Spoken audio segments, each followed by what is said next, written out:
like the prison legal news, and it was talking about old convictions out there. Renegade's still going to trial. Fucking and that dude Mocha Torres that was in New Folsom late last year, they mentioned two guys in the prison legal. They stabbed him to death. They killed Mocha. Oh yeah, He was Popeye's dead too. From harpies, they killed him. They killed a bunch of them, man. They're all the old timers are almost gone. who? Which Popeye? From harpies, I forgot his real name. From MA, Oh, Anthony. yeah. Oh, okay. All right. The Okay. the You were Popeye from the talking about brand, he dropped the out. peanut. Yeah, he dropped out. Popeye from Yeah, P9, yeah. he dropped out. So did Burhop. So he cut a deal. Yeah. I read that in the prison legal news too. They allowed him to take Popeye to take a plea, saying that he felt pressured by the brand to do these things. So kind of a direct offense that he was doing this shit for the brand against as well. I That's what didn't he's saying. I didn't even know they let you do that. Yeah, what they'll do is they'll let you take a plea deal, and then they'll kind of sculpt it and define it like this or that. You know what I mean? Oh, Yeah. But if they're letting you do that, they're going to probably want some type of cooperation in some fashion. You know what I mean? oh, for sure. Yeah, he definitely. I guess what do they call it? As they call it debriefing, same as California, or what do they call it? Yeah. Debrief. Did he debrief? I'm pretty sure he did. There's no reports he did, but to get that type of help he did, and to get that plea, I'm sure he gave up some shit. You know, he dropped out, so there's no reason for him not to. So he is. It's definite. He's a dropout. Yeah, Popeye, Burhop, those two for sure. Danny Troxel, man, Renegade and Danny went to the same trial, and in the courtroom, Renegade was screaming at him, "You're a piece of shit, man." Oh, is that right? Yeah, it was crazy. Renegade was screaming at Popeye. He was screaming at a Danny Troxel. He was. Renegade was screaming at Danny Troxel. Yeah, because Danny T dropped out. Danny Troxel dropped out too. Yeah, him With and hey, Stinson, I believe, and huh? Ashker, they're all gone, man. Ashker for sure. Todd Yeah, he Todd dropped out. Astor dropped out. Yeah, crazy world, huh? Yeah. He gets them. He gets everyone Yeah. freed. He was. He gets everyone freed with the end of hostilities for the lawsuit, the federal lawsuit, out of the shoe, and then he gets spun out, bro, on the yard. And he thinks they're coming for him, and he locks it up. Oh yeah. Well, I heard he was from shit in the shoe from back in the days. There were some questions. There was, a little bit of bad standing there, anyhow, right? A little bit on the out. But those are symptoms of long jolts in the shoes. Oh You know yeah, what I mean? When people spend a lot of time in solitary like that, it turns into a lot of psychotic fucking shit. oh yeah. Psychotic breaks, paranoia, this and that. Adding meth to it is not good. Yeah, But yeah. So, what were some of but the these, but these, what were some of the sayings going around about Ashker that he was no good when he was still in the shoe? well, it's just that he was kind of on the outside of the inner circle of the brand in the shoe, and he was functioning kind of on the outside, and he wasn't going along with everything, or he wasn't in sync, so to speak, with everything. So he was kind of on the outs, right? And and that's what I was hearing on it. So once it gets like that, it's hard to rehabilitate that, to repair that. And then once it's in his mind like that, because there's no telling what happened in the shoot. On the inner circle, the guys functioning that are running shit, they could have made some bad moves. And he could have been on the outside saying, man, those are bad. He could have been on the inside saying, man, those are bad moves. Then they could have said, well, we're the shot callers. This is what we're calling. And then they had a dispute about that. And that put him on the outside. And then that kind of festers because now the motherfuckers that are running shit, they got fucked up. And the guy on the outside, he could be right. But he just ain't got the keys. He ain't got the power, right?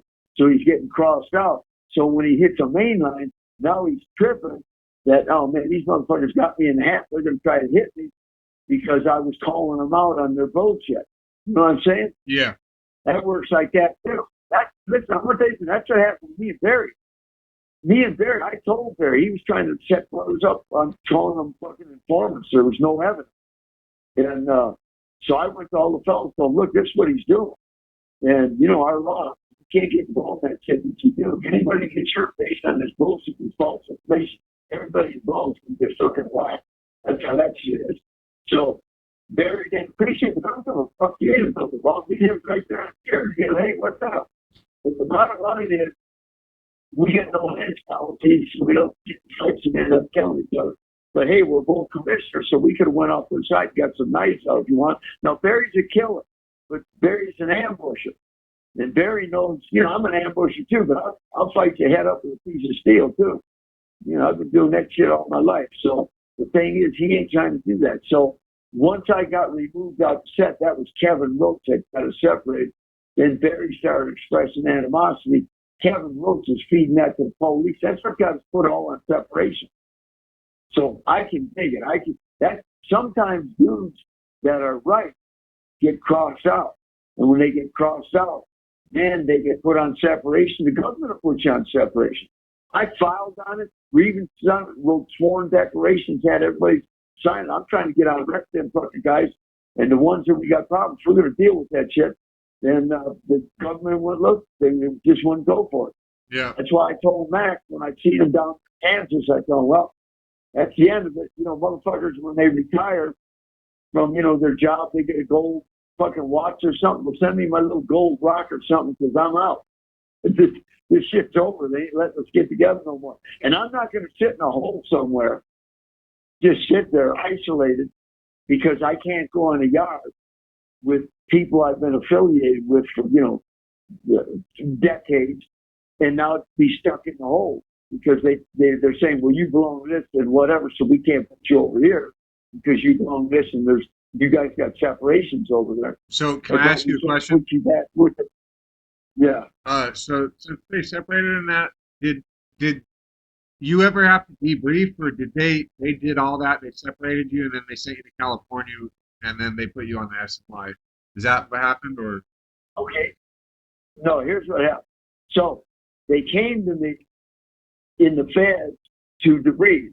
And I said, well, listen, I wasn't intending to debrief or do none of that, but I will talk to you about this stuff. So I started that process, and they stopped my debrief in the feds, and they hid it because they said I was undermining all their informants' credibility.